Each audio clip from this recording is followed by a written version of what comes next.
Thanks for clicking on my video.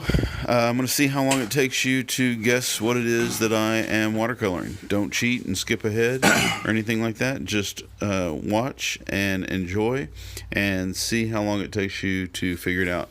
Let me know in the comments down below how long it took you to figure out what it is that I'm drawing. Probably won't take you very long. It's not that difficult.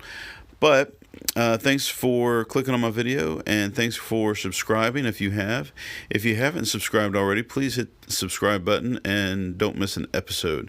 If you enjoy the video, please hit the like button and let me know.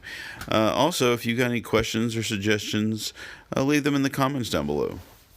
I did this drawing rather quickly from a photograph I took in my own backyard, and it was just something to do. I haven't drawn in my sketchbook for video in a few days, and so maybe even a week or so, and so I thought I would do something for you real quick. So I started working on this, and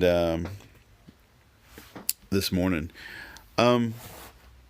I sketched it out first in pencil, and then I got some of my ink, The Heart of Darkness from Noodlers. I'll leave a link to get some in the description below if you want some.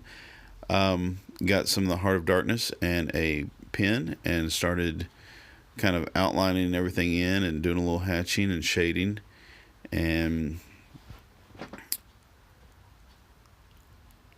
filling it in. Every now and then my pen will grab a hold of some paper fibers and kind of mess things up a little bit, so I had to clean out the nib.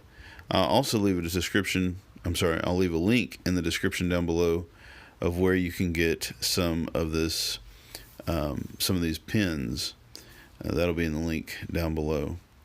So you've probably guessed by now what it is, and I'm just going to kind of continue to fill it in. At this point, I had not really thought about watercoloring it. I was just going to do everything in pen and ink, so I did a lot of shading and hatching and all of that kind of stuff. But it didn't take me long to figure out that I probably needed to add some watercolor. In order to make it look really nice and colorful, I decided to do some watercolor. Now, the problem is I'm colorblind. I don't know if I've told you all that before, but I am colorblind. And so doing things in watercolor is a little aggravating and frustrating for me, because not only do I have a hard time seeing color, but watercolor, when it's dry and in the pan, doesn't really look the same as what it does on white paper when it's wet and translucent. So I did a little mess up here. You'll see in just a few minutes. A little mess up, but it actually worked in my favor, I think. You tell me what you think down below. My mess up was that I used crimson red to do all of the feathers in this picture.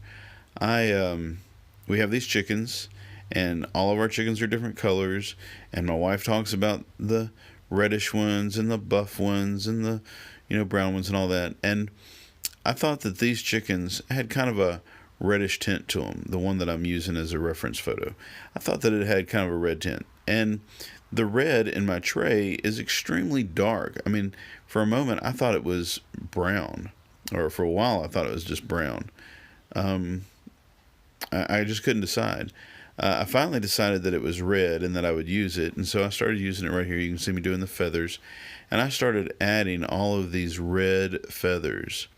Now, for me, it wasn't too big a deal, but when I took the drawing to my wife and talked to her about it, she said the chicken looked kind of creepy, kind of bloody even. So I basically filled the whole chicken in with a lot of crimson red, and I just kept layering it and layering it and layering it before I ever went and talked to my wife about it. Now, I also have some cadmium red in there, which is the comb and I don't know what that stuff is below his beak. That's cadmium red, but the crimson red on the feathers was probably just a little bit too much. So after talking to my wife about it, she suggested that I just add brown, that I would have some red showing through, just go over all of that with brown, and it would still add a really good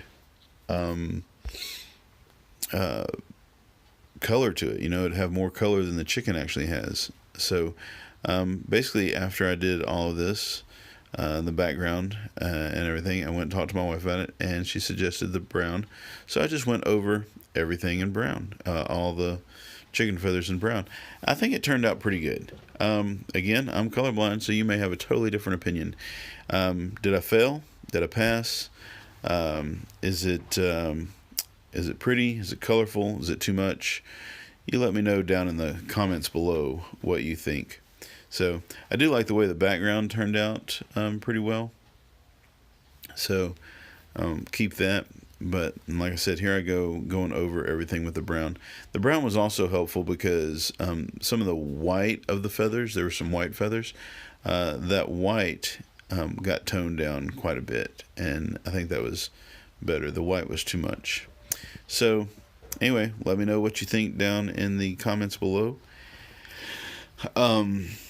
I'll leave a link to the kind of sketchbook that I'm using that does really well with watercolor, by the way, and I will leave a link to the nibs and the pen and the watercolor and the Noodler's Heart of Darkness ink, which I really, really love. That's about it for this video. Again, if you are new here, please hit the subscribe button for me. Every subscriber helps. Please hit the thumbs up if you enjoyed the video.